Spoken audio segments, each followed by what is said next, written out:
fucking kitchen's a mess right now. Like, it's not even funny. Are you making really a bunch of stuff? Are you making the pumpkin pies? I'm making pumpkin pie. I'm making some pumpkin seeds later. Oh. And I got some apple cider cooking in the slow cooker. It's pretty good. It's pretty good. Now, because I have all that stuff working, I'm going to have, like, the shittiest, like, actual food dinner tonight. But it is what it is. It is what it is, my guy. It is what it is. I can't fucking make dinner tonight. I'm too busy making pie and candy and all the other super healthy stuff that'll help me lose weight, certainly. Totally. So, how's your night been? You enjoying the Halloween season so far? Yeah. Yeah, it's good. Okay. Watch any spooky movies? I rewatched the first It film, and it was really good. Yeah. It was as good as I remembered it being. Nice. I remember liking the first a lot more than I liked the second. I mean, yeah, that's the part I feel like that most people give a fuck about. Yeah, you know, your true. kids going on an adventure, going to stop a big monster. Sequel's good, but not as it's good. it's like nothing is as terrifying as facing down like an eldritch horror as kids, where you basically just have nothing that you can realistically use to fight back against it. Yeah. Like, so you're just like, how the fuck do we beat this thing? So, You know what would make this Halloween season an even better one here for you, though? yeah, Is if we do the intro. it's true. So, hello and welcome to another episode of It Never Ends. I'm Andrew. Over there is my good buddy Alex. We are on the precipice of the Halloween celebration. It's the 8th? Yeah, that's the date today 28th. Yep. when we're 2 recording this. days. So maybe if I get my shit together, well, I'll actually put it on Halloween so you can listen to, I don't know, this podcast on Halloween if you want to. We'll see. Ooh. Spooky. I know, right? But you know what's actually what's super spooky? Xbox. What? Xbox is super spooky right now. I don't know if I'd call them spooky. I'd call them dead, certainly. So that's why they're haunting us with the ghost of gaming past. The ghosts of gaming past. Yep. That was my best line I had. Christmas isn't for another 2 months. And Close enough. already there. Look, it's haunting, and so it wasn't a good joke. I understand.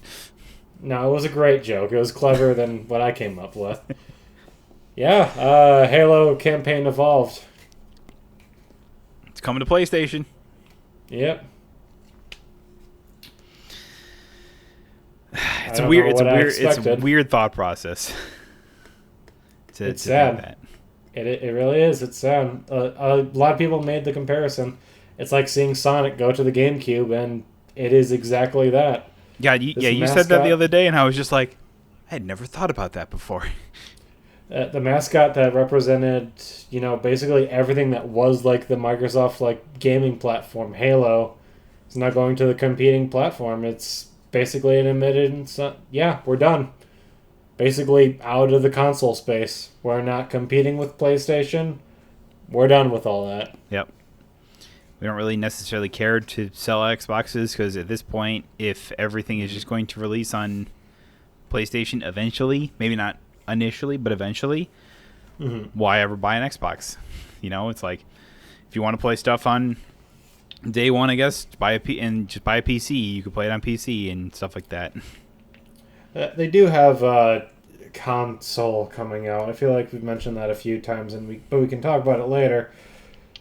But yeah, Xbox as a console business is kind of dead, which is weird to think about. Yeah, it's an odd feeling considering that for basically since really gaming has been around, it's like there's always been PlayStation, there's been Xbox, and there's been Nintendo and stuff like that. And so it's like the fact is that like those have been like the three big those are the three staples. For like 3-4 console generations now. It's scary, yeah. Yeah. And now one of them's just gone. So, and something that I don't see like anyone talking about in regards to this is like PlayStation is basically uncontested now in the console space, and that's And a they will take scary advantage thing of to that. think about. Oh yeah, 100%.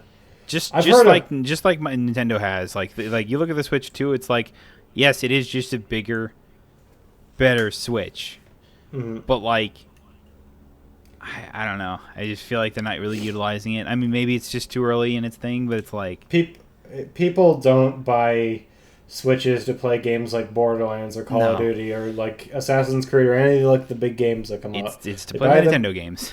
for Nintendo games and Uh-huh. nothing else. And anybody that says otherwise is lying to themselves. Oh yeah. I'm sorry that I have to be that blunt, but that's the reality. It's like No one's if you buy buying like as a few just like indie games, I guess, just to have on Mhm. there, fine, sure, whatever type thing. If you're like traveling or whatever and using it for traveling and you don't really have like a gaming console or whatever, and that's your gaming console, yeah, sure, fine, whatever. But that'd Yeah. be about the only way. I've seen I've seen quite a few people be like, "Oh yeah, well the next gen Xbox, they're not going to take a loss on it, so it's going to be over $1,000." Or PlayStation, they can afford. I've seen people literally say they think the next PlayStation is going to be like $600. Like you're living in a fantasy land. Like that's never going to happen. That's a good joke. That's a good joke. Like isn't for the like PlayStation 5 right now? Aren't they charging like seven I hundred think dollars? 600 for like the one with the disc drive, right? And you think that's what they're gonna charge for the PlayStation 7? Digital, Delusional. I get they want to, you know, they want to get people in the door, buy their exclusives, whatever the fuck. The problem is they have no financial incentive to, outprice the Xbox anymore. Even with this last generation with the Xbox Series X, you could say like PlayStation was a lot or a little or a lot less worried. That's valid. They still were competing on some level, like price wise. Like they still took the loss, but going into this next generation, why would they do that? Yeah, I don't know.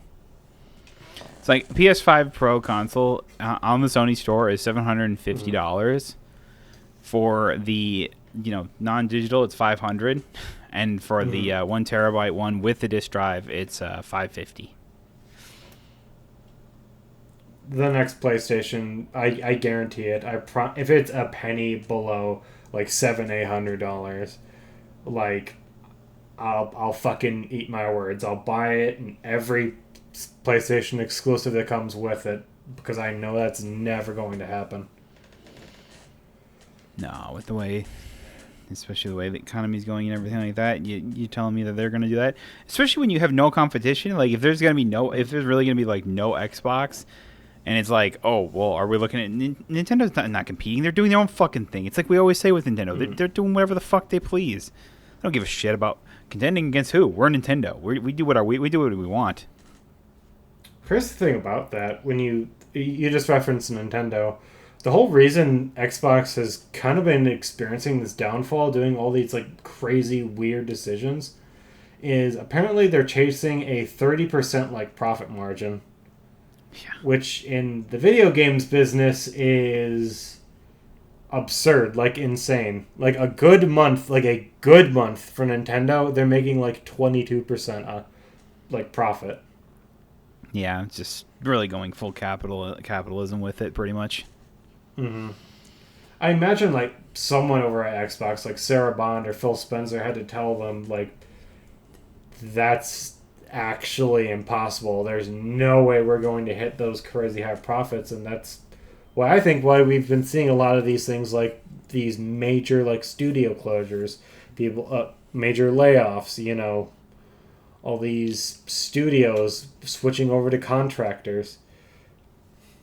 All this Game Pass price hike, the multiple Game Pass price hikes, the raising of the console price, the raising of the dev kit price, is all because they're chasing this crazy unattainable goal. Mm-hmm. It's a little sad to see like the kind of like the goodwill that Xbox has had for gaming for a lot of years at this point just go away overnight. It feels like it's like once they realize that like, oh, Game Pass isn't making us as much money as we thought. We're losing a ton of money on the like the studios that we bought because we didn't manage them well. So we're just gonna say, fuck being nice to the gamers at this point, and like making gaming an experience for all to enjoy and stuff like that. Well, everyone can still enjoy it. It's just gonna cost more now.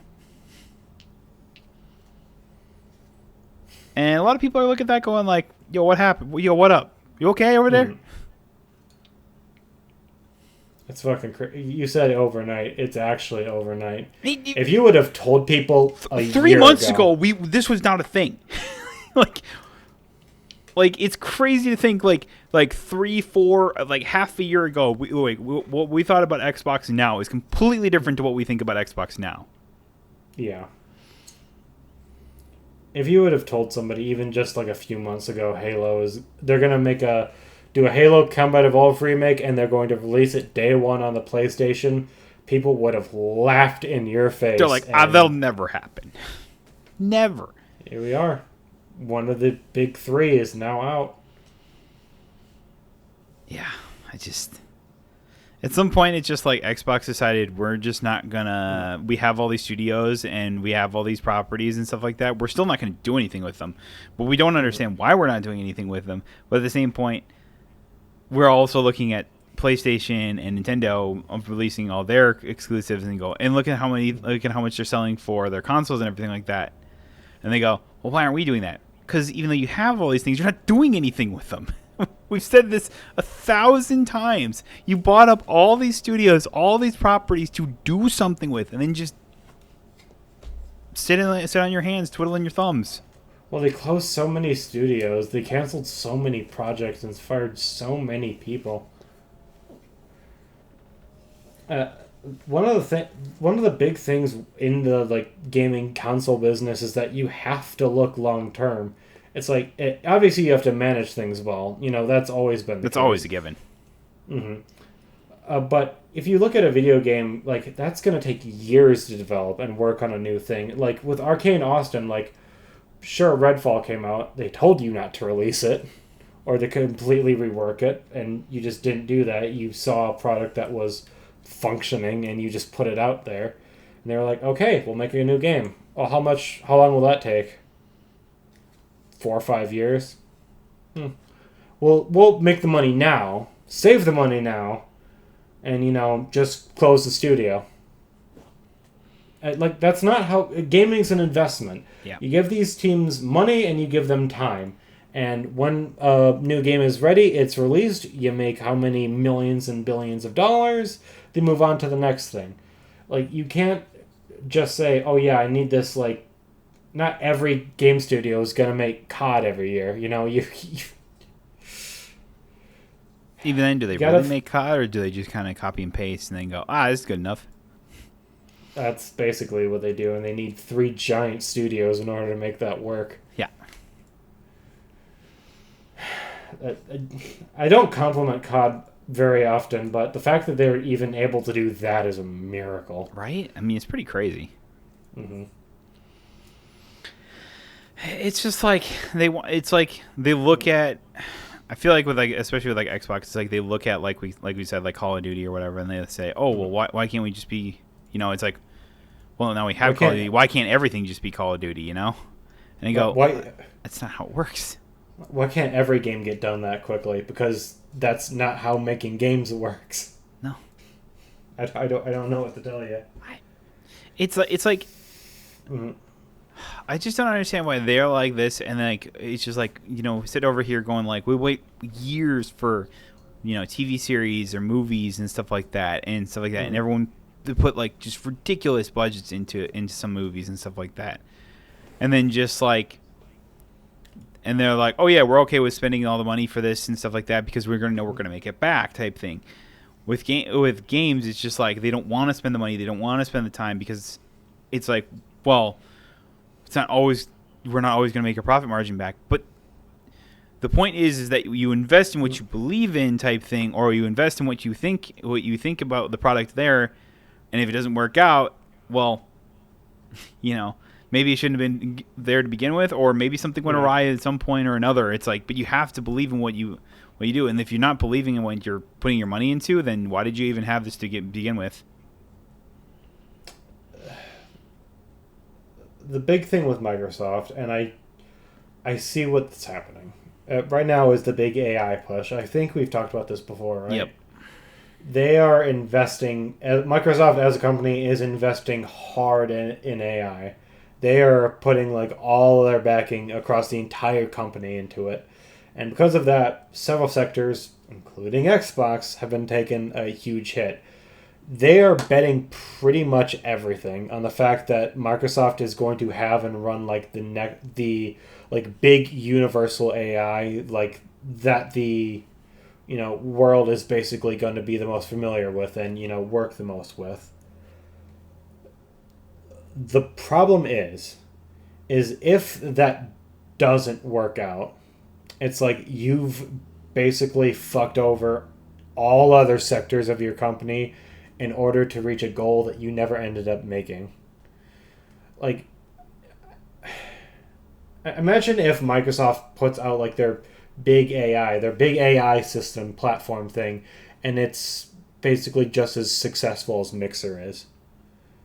Imagine like how humiliatingly bad that is going to be. And now the entire Xbox, if you want to make money off Xbox, because you said you want to make money on gaming, most of that is gone. Your whole console market has been thrown in the dumpster. Your service that was originally going to be like the Netflix of games, everyone got pissed and left. What do you have left at that point?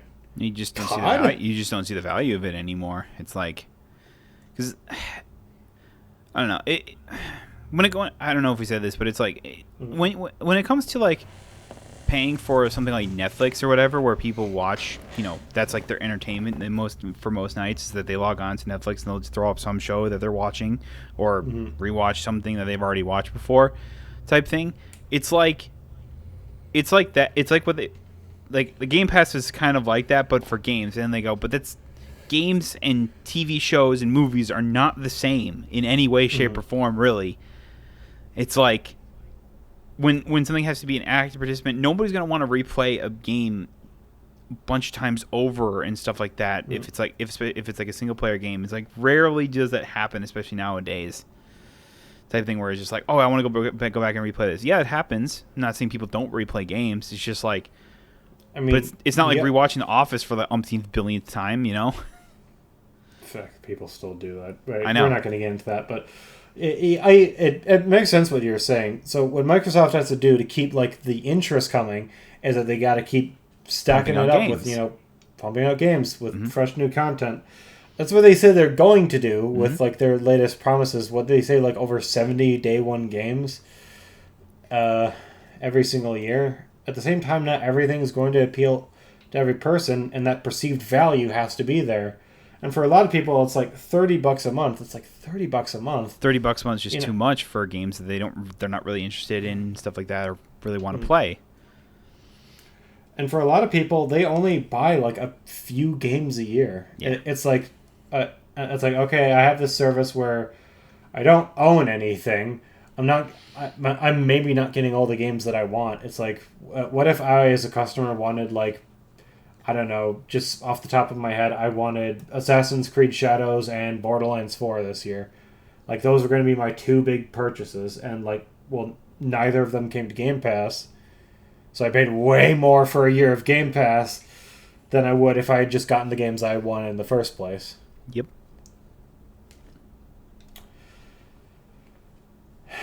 It's just how it is. It's just like games are just not the same as TV shows and stuff like that, and like and other things. It's just like, so paying $30 a month or whatever might be okay to Netflix people. I don't understand why you would, but if let's say you do, I don't know exactly how much Netflix costs, but it's like it's not $30 a month. It's probably not $30 a month, and that's why it makes it even less it makes it even more confusing as well. Where it's just like, it's like, I'm still paying less for Netflix than I am for gaming, and I'm like, that doesn't feel right. And I generally watch like more TV and like movies than I do play video games. Mm-hmm. Let's see. Standard with ads is $8 a month. Standard with no ads is 18. Oh, damn, 10 more bucks for it. Like 10 more bucks for just no ads, huh? Mm. Yeah. And the premium plan, what is? Oh yeah, premium, which is 4K, is $25 a month. I mean, if you don't care, you can just like get HD still 18. Yeah. It's like you pay an extra $7 just for 4K, huh? Okay. No, I've legitimately never looked at that, so I have no idea how much that was worth. But anyway, I mean, to anybody listening to, when you pay for 4K, you're not getting 4K. It's almost impossible to stream in 4K. You're getting like 1440p typically. you're getting the highest res possible, but they say it's 4K. If you want 4K, you can get a 4K, Blu-ray and a 4K Blu-ray player. You're paying up the ass for that, but then you're getting it in the movie's actual resolution. Yeah. For most people, they don't give a flying fuck, but yeah. It's real interesting. It was real interesting to watch Microsoft just they're all like, oh yeah, Halo, it's on Xbox. It's on PlayStation now. It's not just Xbox anymore. I mean, it's like probably gonna do the same thing with like Gears of War and shit like that, but I mean, they've already Gears of War, the Ultimate Edition is already on PlayStation. Oh, that's right, I forgot about that. But I think especially with the 30% thing, what that communicates to me is Microsoft really didn't, as a business, does not understand gaming. No, they immediately, with the bio of Activision Blizzard, I think transformed that company so much afterwards, because that encouraged like higher ups at Microsoft being like, we need more return on this investment. I'm not even sure if that was like Phil Spencer's idea to buy Activision Blizzard. Who knows? I think they were just looking for something crazy to do with the Game Pass. They saw the opportunity in front of themselves and they went, here's a blank check. Write what you want on there. Mm-hmm. And they were like, ooh, okay. Well, when we said blank check and write anything, we weren't thinking it was this high. Well, you told me anything I wanted. That's what I wanted. And shit, you're right. Now we're here. I think higher ups at Microsoft have started getting involved more involved with Xbox, and I think a lot of the people that were running it already were like, "What are you doing? This is not how the games business works." And they were just like, "Well, that's how our business is going to work." Now we're here. We make money releasing games on PlayStation, so that's what we're going to do. It's why I say it feels like the goodwill of Xbox is the era is over. It was like it all started with the flop that is the Xbox One. Game Pass basically kept Xbox around for as long as it did, basically, and it was just like, all right, here's the goodwill we have and everything like that. Like we're gonna get gamers on our side by giving Game Pass to everybody, like all the games. $15 a month or whatever it was, a type thing, 10, 15 or whatever it was. Day one releases, you'll never have to buy $60 games ever again, type thing. And now it's like years later, hey, now pay $30 a month for day one things, and then we'll maybe put out some good games you want, instead of just like saying like, oh, well, here we're working on the next Halo game, here's the next Gears of War, here's the next, I don't even know what else. Those are always my go-to ones for Xbox. So Fable apparently is coming out sometime next year. Yeah. So I'm just like, I don't know. We're getting a trifecta next year. 4 if they release a new Forza game. Yeah. Getting Halo, Gears, and Fable. All coming to PlayStation. Yep. I'm not even upset. I'm going to be honest. Even as like an Xbox diehard, I'm not even upset anymore. I'm just disappointed.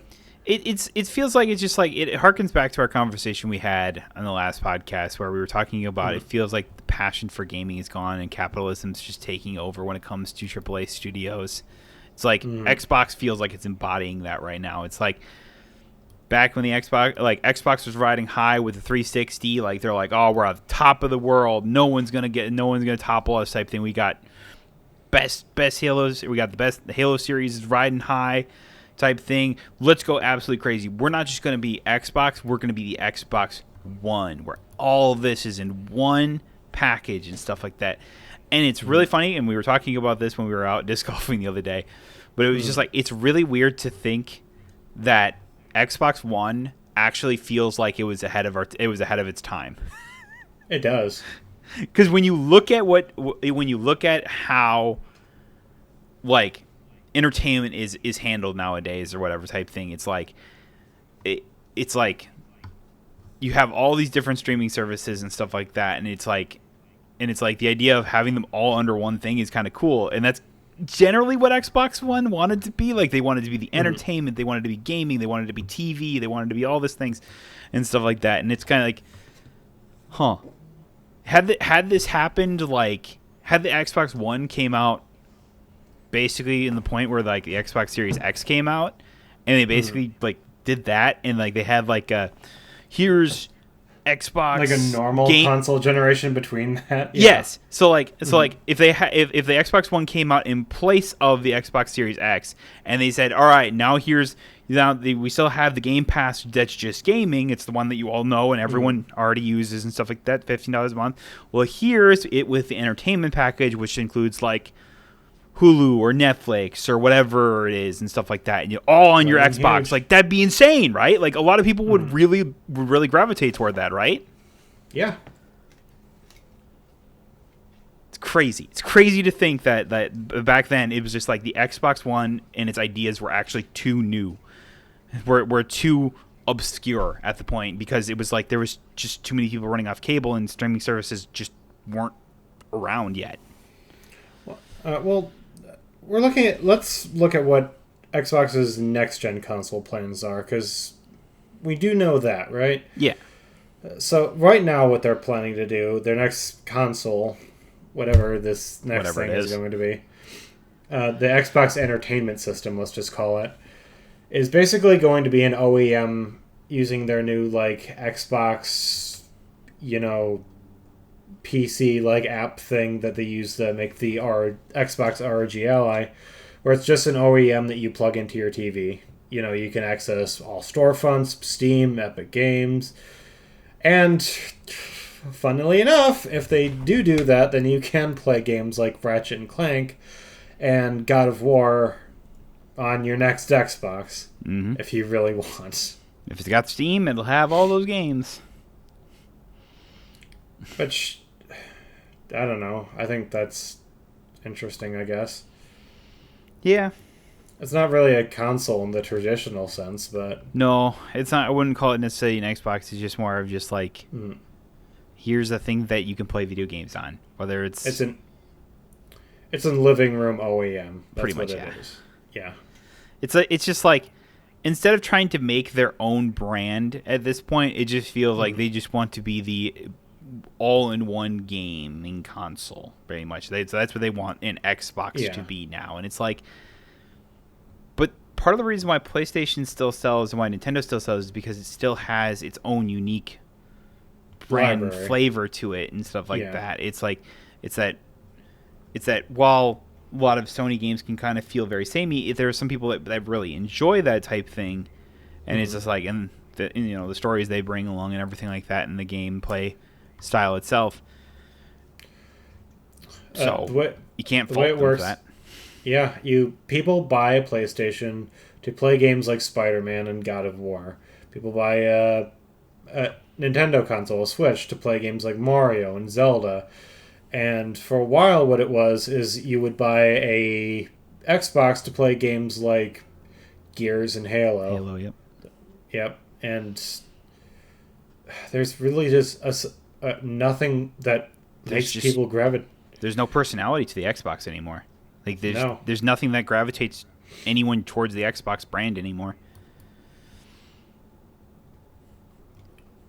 I'd say they gotta do something to change all this. I don't see that. What could you do other than we're gonna heavily invest in Halo at this point and do what? You've sealed your own death warrant. I feel like you've sealed the idea of the personality of the Xbox by putting it onto PlayStation. Look, I'm mean, not Xbox saying like is, it's a bad thing to put Halo on PlayStation. It was something that people thought years ago about, that it's like, oh, Xbox was going to partner with like Nintendo to put Halo on the Switch or something like that. And remember all those rumors about that? yeah. And it was just like, oh, it's kind of cool. It's like other things could play Halo and stuff like that. Maybe there'll be the end of console exclusivity. But then you realize that's kind of part of the reason why everyone buys the consoles they do and stuff like that. It's like, if done well, people will want those consoles and they will buy them.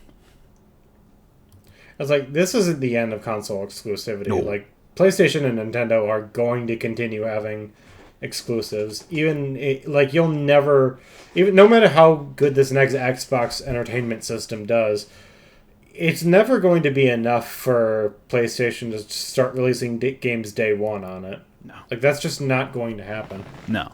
They will always release anything that is like, if it's like anything from a first party studio, it's like, no, it's going to be on PlayStation. It's not going to be on anything else.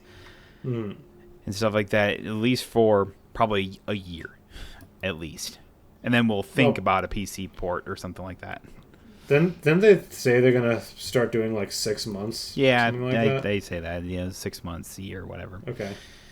So my guess is probably going to be a lot of 6 months or whatever. And then they'll put out like, here's a PC port for God of War, whatever the hell the next one is or whatever. God of War Egypt or whatever, yeah. Yeah, Egypt, some shit. God of War boy. God of boy. Can I say something about the game itself real quick? Sure. I mean, I think Campaign Evolved looks pretty good. Beautiful looking Halo game. It's the first one too, so everyone already likes it. Yeah. They're adding some new missions. I know a lot of people are like, well, it doesn't have multiplayer. Like, they're releasing like a Halo multiplayer game that year. Why would they give one to CE? It makes no sense. I don't know. The game itself looks fine. It's just everything that surrounds it is just what's bumming people out. I'll be very curious to see what sales will be like for it on PlayStation. It's like, going to be high. I'd have to assume so. Crazy but it's just high. like, but I'd just be curious to know, just like, will it like far exceed expectations, or will it be kind of like, all right, that's kind of what we expected, or maybe even not as good? I'm going to devil's advocate. I think it's going to be the best selling game on the PlayStation the year it comes out. Depending on what comes out with it, but yeah, I could see that. The novelty of it is what's getting me. It's like nobody ever thought this ever was going to happen. Like. So it is going to sell better than it's going to sell on the Xbox, which is going to be very funny. But a lot of people, I think even myself included, are going to buy it for the PlayStation because it's like, it's crazy that this is even a thing. It's like the novelty alone of it makes it almost worth the purchase. It's like, not only does it hit basically old school like Halo fans or whatever, it's like all being able to play the first game but like slightly different on the PlayStation, stuff like that, as well as like all these people that had never played, who have always been PlayStation or whatever, and they're like, oh man, I've never played Halo before or whatever. I can play Halo. I mean, it'll be great for them. So it's just like it's going to hit a wide audience, is what I'm trying to say there. Yeah. In my opinion, it's still the best FPS campaign ever created. Like that and like Halo 1 through 3, the campaigns are just so goated. Like so far above anything else that I've ever played. Nice. So it's like, it's cool. Sure. I don't know. Here's where I'm at. It's depressing seeing all this, but if we get to a point, I'm mainly worried about the studios that are now under Microsoft.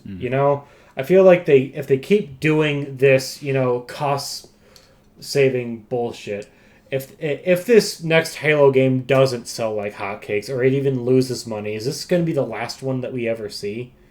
Are they even gonna bother with like the Halo multiplayer game? Are they gonna release any like mainline Halo games after they release that multiplayer thing?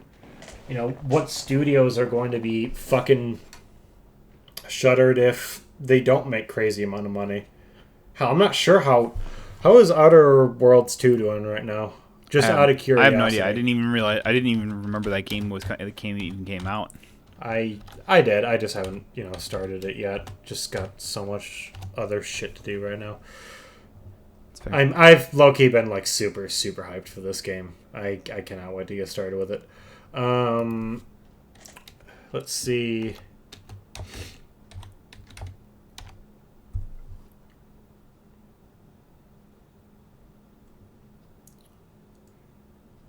Obsidian. Original price. I do not trust a fucking thing that Vara Dark ever has to say, so. She's a fucking right wing grifter. I wouldn't trust a word that comes out of her bitch mouth.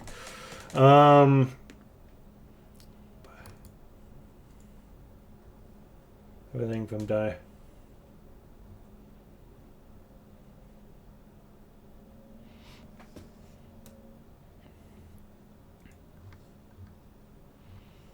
You're punished I'd have if you to buy believe it's at least doing probably pretty well. They punish you for buying the premium edition. That's actually really funny. That's pretty funny, actually. Yeah. I don't know if that game doesn't meet expectations, because I don't think Avowed did either. Is something going to happen to Obsidian? It's like shit like this is mainly what I'm worried about. Yeah, I mean, it's not wrong.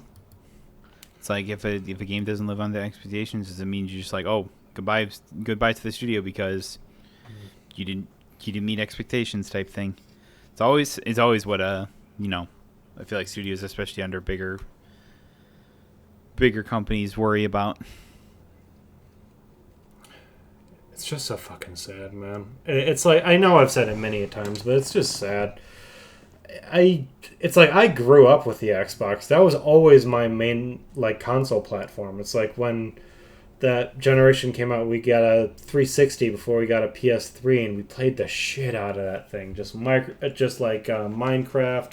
Fucking, I remember for an entire like summer, basically, me and my friends played almost nothing but Halo Reach. Yeah. Played Gears on that thing, and then the Xbox One came out, and I get a lot of people weren't crazy about it, but I had fun with it. I got, the fucking... It just wasn't as good as the PlayStation 4, and that's fine. Doesn't mean it was a bad console. It just means the PlayStation 4 smashed shit out of the ground. Just fucking did everything better than the PS3 did not do. Mm. They fucked up with the PS3. They did not with... They did PS3 not with the PS4. Piece of dog shit. They did the reverse.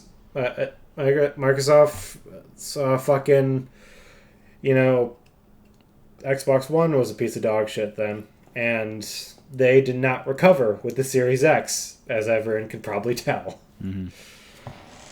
Like the PlayStation did with the PS4. I don't know. It's just kind of like learning from. It's like learning from your mistakes. Like what necessarily did this not do right that others did or whatever. And it's like you can even look at like something like the Wii. It's like you went from the Wii, which is like one of the best selling consoles basically of all time, to the Wii U, which was one of the worst. And then you went to when you went from the Wii U to the Switch. So it's like even Nintendo learned from their mistakes. They're like, all right. We tried this thing, didn't quite work because we still had to be very stationary. So let's just put it on the go.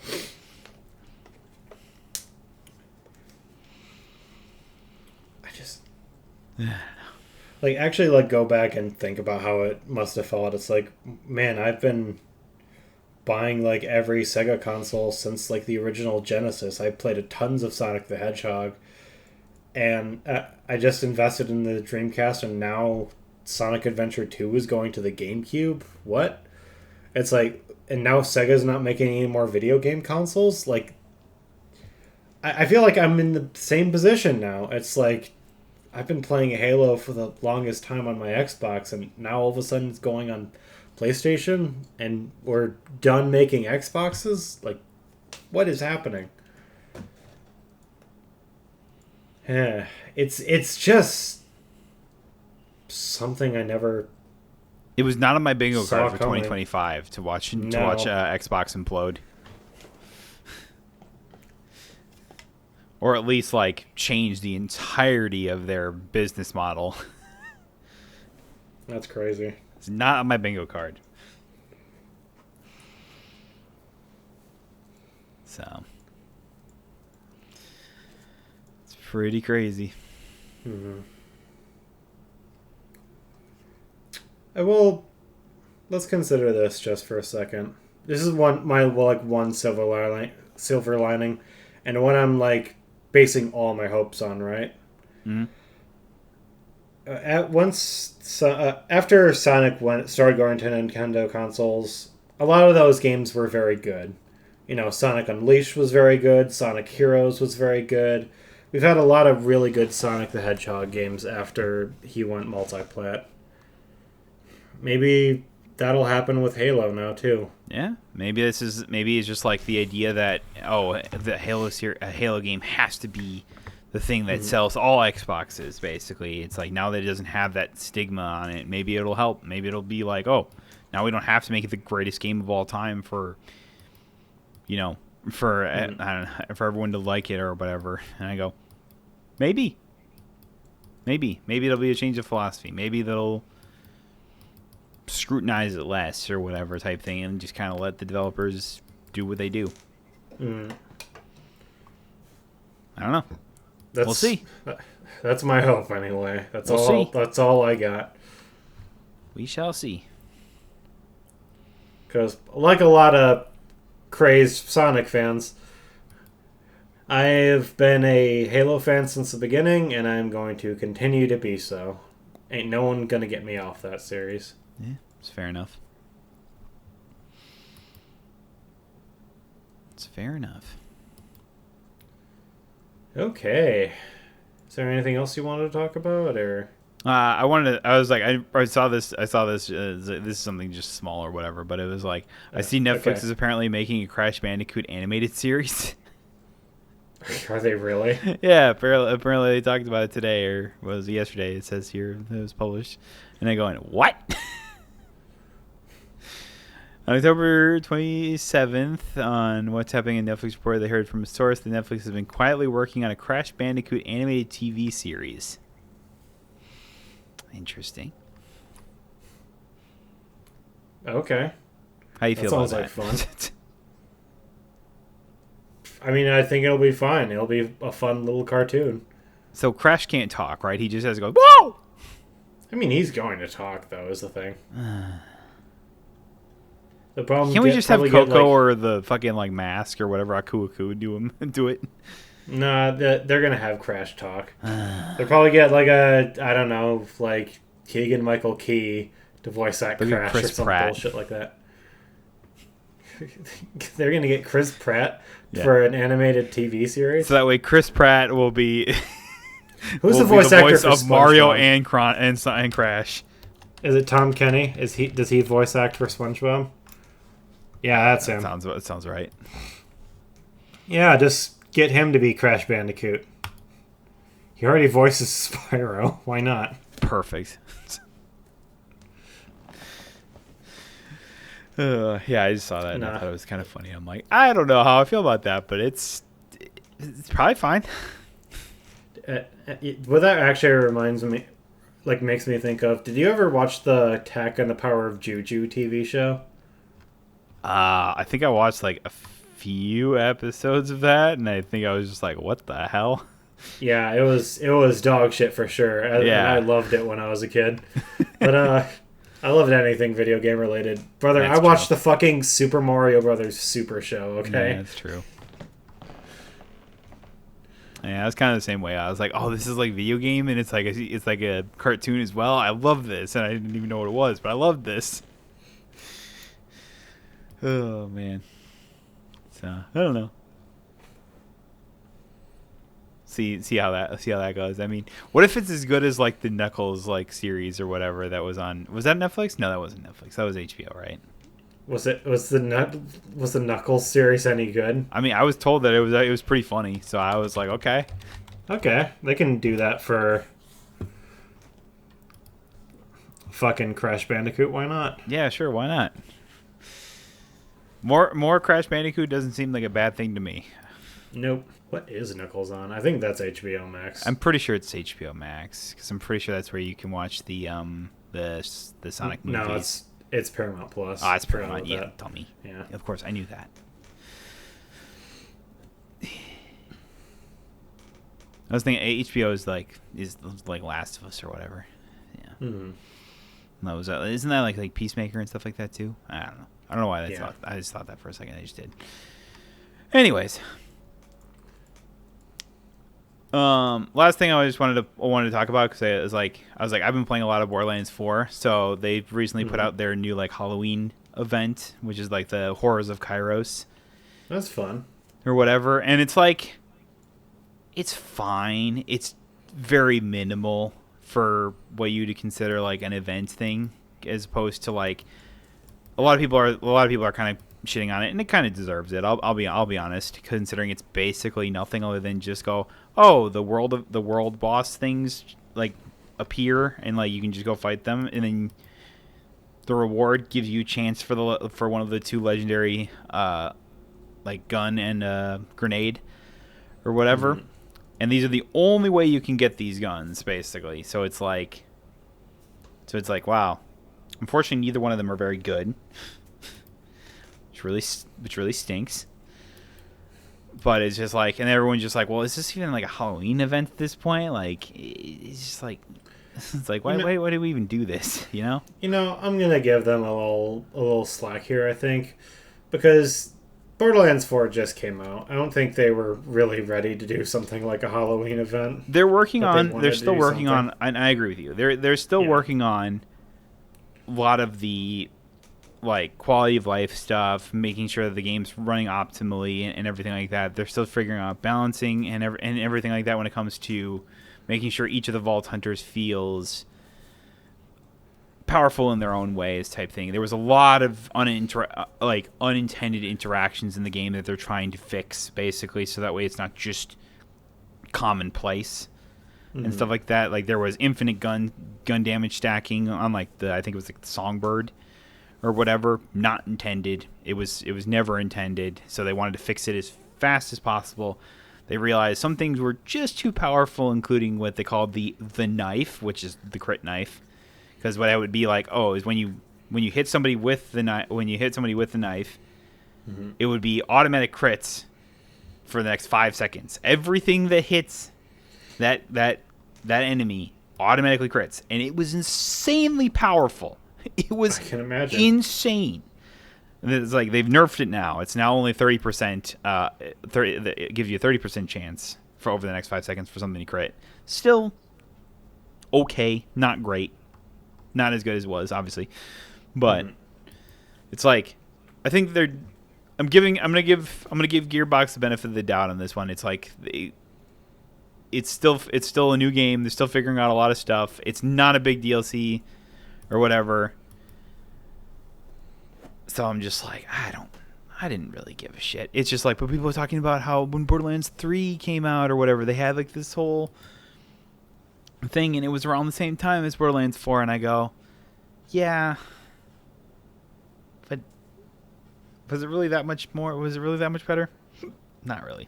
I think had it just gave you a boss to fight, would have been better.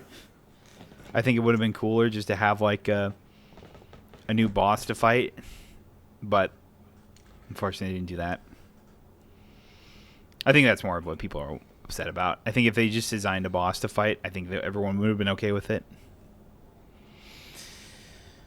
So, I don't know. Borderlands 4 has been getting a lot of shit recently, and whether it's coming down to their events or whatever and stuff like that, or it's just people wanting to shit on Gearbox. It's just like, well that and Randy Pitchford's not helping, but When does Randy Pitchford ever help? And he never does. Randy, I'm sorry, but you just need to stop. Have anyone else hire somebody to do social stuff for Borderlands and Gearbox, and that's not you. And that way everyone will stop shitting on you, please. But getting back to my point, is that there's a lot of people that are also just going like, oh, it doesn't have an end game. I'm like, it's not supposed to have an end game yet or whatever type thing. It's like they're building it out. They're supporting the game for the next however many years, probably a minimum 3 years if I had to guess. They have a whole roadmap for the next like 2 major DLCs with some little like holiday events going forward. It's like they have the Horrors of Kairos. They're gonna have Happy Mercenary Day or something, whatever it was called. For Christmas, basically. And so it was just like, sure, whatever. They don't have to do anything for these events, but they do. So that's fun, I guess. I don't know. And it's just like, and then it's just like on top of everyone's just like, oh man, there's nothing to do. Bro, you've put 300 hours into the game and grinded to shit and everything like that. Playing 10 hours a day. Give it a fucking break. I don't know. It's like everyone. It was really funny to watch everyone when the game first came out to go like, oh, Borderlands 4 has single-handedly saved the Borderlands series. Only for 2 months later, everyone's like, Borderlands 4 fucking sucks. It's the worst type thing. And I go, what the fuck? What are you talking about? Like, this is the most fun I've had playing a Borderlands game since Borderlands 2. I would honestly argue that while I think the characters of Borderlands 2 are more enjoyable than Borderlands 4, I think the gameplay of 4 is way better than Borderlands 2. Guns are way more interesting and everything like that than that. The only thing that 2 has over 4 is the characters. It's like the timekeeper, the villain of Borderlands 4, I think needed a bit more screen time. I really do. The timekeeper was such an interesting villain because he was that sort of mastermindy type, kind of hangs out in the background watching everything, like orchestrating events happening in the game and stuff like that happening through the story rather than like being an active participant in it. So it's just like, and then he just gets killed at the end of Borderlands 4 and whatever, and he goes, and I'm finally free. And it was just like, what? That's a little disappointing because the Timekeeper had some really, really cool like lines and dialogues that may or may not be, talked about in the future DLCs and stuff like that. But as like, he was big, he was menacing, he had some interesting lines and was very cryptic about a lot of things and was a very deep and interesting character because while he was the bad guy, in essence, he made it seem like he was more trapped on Kairos and he was trapped to the vault that he was assigned to protect. And we're not really sure what that entails. And I know a lot of people don't give a shit about the Borderlands story necessarily, but it's like, it's kind of interesting. I mean, with a lot of people, the issue is that they're fucking no lives. They play these games to like super completion. Yeah, I know. They grind the game to nothing basically, and then they go, why isn't there more shit? And I go, bro, are you even playing the game at this point? Are you enjoying what you're doing? People got done with Destiny, man, and now they need to find a new thing. Pretty much. And I guess that's just going to be... Yeah, I don't know. I need everything all of the time. Exactly. It's like, well, let me grind out all the guns and everything, get the best equipment possible. Yeah, there's no end game. There isn't supposed to be an end game yet. It's like they're letting people play the game, it's and play each of the Vault Hunters to at least to level 50, giving them more than enough time to figure out which of the 4 Vault Hunters they like the most, and everything like that, and experiment with builds. No, instead we're just going to look it all up. We're going to figure out everything that's good about it, and rather than trying to experiment and do fun stuff. Who needs it? So, I don't know. It's just like... A lot of people are Just talking are shitting on Horrors of Kairos. I myself included. It's a little dejecting to see it, but at the same time, it's whatever. I didn't really give a shit of whether or not they did anything. It's kind of cool they gave us 2 new things, even if they're not very good. But at this point, like I was not expecting them to do a Halloween event, so the fact that it's even there, I think is fine. And people that are complaining, oh, it's not enough. It's like, shut up. The game just came out. Like, who cares? It's like, if do I hope that future events are, at least add a boss to be able to farm or something like that? Mm-hmm. Yes, I do want that and stuff like that, rather than just going around fighting world bosses of just random bosses that you'd fight in the game. In essence, and then just going like, oh, what's my reward for this or whatever? Oh, I didn't get the gun. I didn't get the one legendary, and I just got a random poopy blue or whatever. I don't give a fuck about. It's like, I would rather have a boss to be able to farm to try and get the new guns for it. So I think if they just do that, I think it'll be fine.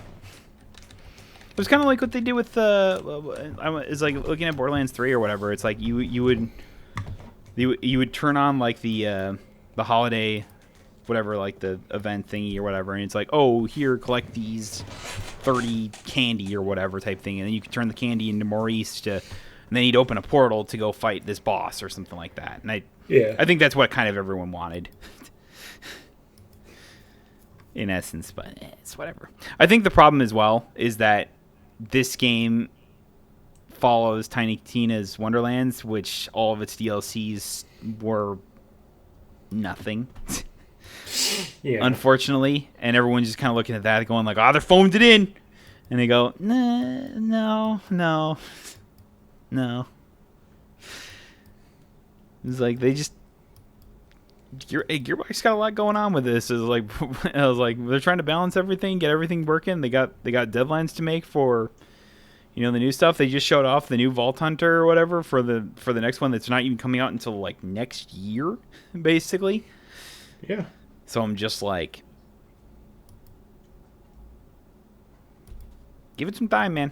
It's like everyone. It's like they're. I think they said with the was it first major DLC or was it with the Christmas event, they were going to add the first raid boss, which was like an invincible boss to kind of allow people to kind of test builds and everything like that, and whether or not it was good enough for endgame, basically. So I was like, okay, cool. Nice. My only hope is that they had what raid bosses are called, takedowns. I think they're probably still called takedowns in Borderlands 4. But there was 2 kinds of takedowns. In Borderlands 3, the Mellow One takedown was extremely good because it was challenging to get to, but not overly challenging to the point where it was like felt impossible. Mm-hmm. With the Guardian takedown, it felt next to impossible to do. And it was just like, let's try and make it somewhere in between that. Fair enough. It's like no one really wanted to do necessarily. Like, I feel like they wanted to make it like fucking. Was like the thing they called whenever like Destiny has like the raid day or whatever it is, where everyone's trying to do like the big events or whatever. Idea. I don't remember. I don't play Destiny. I know, but there was always like one day where it was like they were trying to get like world's first or whatever. It was like, I think it was like when the raid, whenever like the newest raid came out, like everyone would be like forming teams, and it was like, it was always a race to see who could do it first, type thing. Kind of felt like it was like a big new DLC or like a raid drop people would do. Yeah, it was usually like a DLC, and then like a month or 2 after, like they'd have like a big raid that goes with it. Mm-hmm. And then everyone would try to race to see who could do it first and figure it out. And it's kind of what the Guardian takedown was. It was like they wanted to be something like that, and they go, nobody liked that. let's not do that again. Yeah. Malawan takedown was good. It felt like it felt like Borderlands, basically, because it gave us a challenge to get to the boss or whatever type thing, and then the boss was pretty decently hard. So you're just like, all right, this felt like the good jump in difficulty, basically. And then you could make it even stronger with, like, I think, and it was like recommended that you need 4 players with you. You need like three other players with you if you wanted to do it, because it was like, oh, here's the normal one where you could do it by yourself, and then here's like the hard difficulty of it where it's like recommended to have 4 players. Like, you're gonna need all 4 if you're gonna want to make it to the end. I don't know. It's weird to think that it's like, just because I haven't really played a ton of games this year, it's like, realistically, I know it's not the best game, but Borderlands 4 is probably still my game of the year. My personal game of the year, at least. It's the one I've enjoyed the most. It's because I haven't played enough Silksong, and that's my own fault. Okay. That is the legitimately only reason. But I think, realistically, Borderlands 4 is probably just my most enjoyed game I've played so far this year. That's just what I played. I'm sure if I actually played Silksong, I probably would be Silksong. Fair enough. Yeah. I just haven't played it. That's my own fault. I blame Gearbox. Mine is probably Silent Hill F for the same reason. Thank y'all so much for listening and watching. Be sure to, subscribe to the podcast and anything like that. And leave us a review if you'd be so kind. We'll see you all next time. Bye-bye. Bye-bye.